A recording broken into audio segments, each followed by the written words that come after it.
Kalau kita membaca tentang kedermawanan para sahabat, ya, seakan-akan kedermawanan tersebut hanyalah dongeng semata. Kayaknya mustahil ada orang-orang seperti itu. Kalau tidak diriwayatkan dengan sanad yang sahih, mungkin kita katakan itu hanya omong kosong. Tidak mungkin ada manusia seperti ini. Dan kita mungkin akan hilang ke perasaan aneh tersebut kalau kita sadar bahwasanya guru mereka adalah siapa? Guru mereka adalah Nabi sallallahu alaihi wasallam, ya.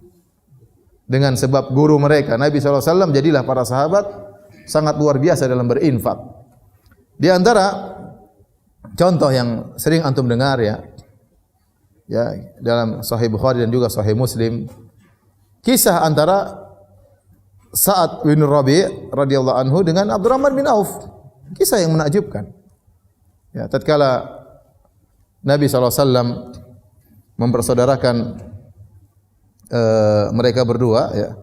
Abdurrahman bin Auf radhiyallahu anhu berkata, "Lamma qadimna al-Madinata akha Rasulullah sallallahu alaihi wasallam baini wa baina Sa'ad ibn Rabi'."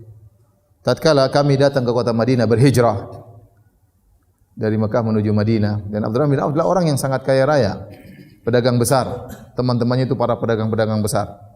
Namun karena dia harus berhijrah, semua kekayaannya dia tinggalkan. Jadilah dia miskin mendadak. Kita bisa bayangkan kondisi Abdurrahman bin Auf. Tadinya kaya raya, tahu-tahu dia berhijrah meninggalkan seluruhnya karena Allah Subhanahu wa taala. Yabtaguna fadlan minallahi wa ridwana. Mereka para sahabat mencari karunia Allah dan mencari keridhaan Allah Subhanahu wa taala. Ya, kata Allah, ulaika humus shadiqun. Mereka itulah orang-orang yang benar imannya, yang tulus imannya.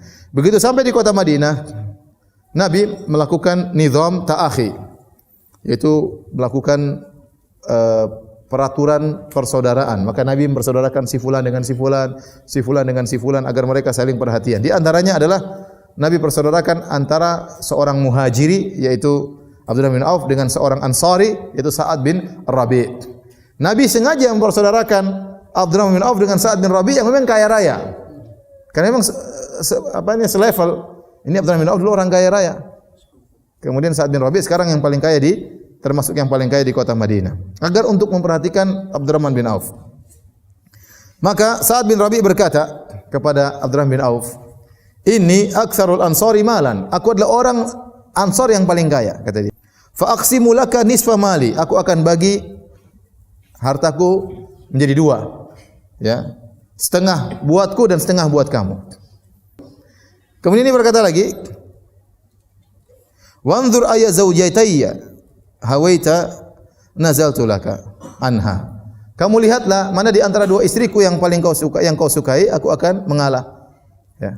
Saya lepaskan buat kamu. Fa idza halat tazawwajtaha. Kalau dia sudah halal, sudah habis masa iddahnya, maka nikahilah istriku tersebut. Jadi setengah hartanya dia berikan kepada saudaranya. Dan ini pernah terjadi. Ini kalau tidak diriwayatkan dalam Sahih Bukhari, mungkin kita bilang ini bohong. Tapi ini diriwayatkan dalam kitab yang paling sahih setelah Al-Quran, Sahih Al-Bukhari. Ya. Jadi ini pernah terjadi di zaman Rasulullah sallallahu alaihi wasallam, dipraktekkan oleh para sahabat, ya. Kalau tidak diriwayatkan dengan sanad yang sahih, kita bilang ini hanya cerita omong kosong. Tetapi lihat Abdurrahman bin Auf, waktu ditawarkan seperti itu, dia tolak semuanya. Dia punya izzatun nafs, harga diri yang tinggi. Dia bisa berdagang, dia mengatakan la hajata li fi dzalik. Aku tidak butuh itu semuanya. Hal min suqin fihi tijarah, ada pasar enggak bisa berdagang di situ? Ya, qala suqu Qainuqa, itu ada pasarnya orang Yahudi. Qal faqada ilaihi Abdurrahman, kemudian dia pun jualan di situ. Bayangkan Abdurrahman bin Auf masuk di pasarnya orang Yahudi, dia jualan, dia dapat untung, kemudian dia menikah. Ya. Sampai dikatakan Abdurrahman bin Auf itu saking begitu dermawannya dia, sampai Allah berikan dia rezeki, kalau dia buka tanah ada emas di bawahnya. Saking mudahnya dia mendapat apa? Rizki dari Allah Subhanahu wa taala. Ibnu Hajar sampai sebutkan dalam Fathul Bari berapa banyak warisannya, ya. Sangat banyak, luar biasa. Tadinya dia miskin habis-habisan, ternyata dia kemudian menjadi kaya raya. Di antara yang buat dia sangat kaya raya karena dia sangat rajin bersedekah. Abdurrahman bin Auf.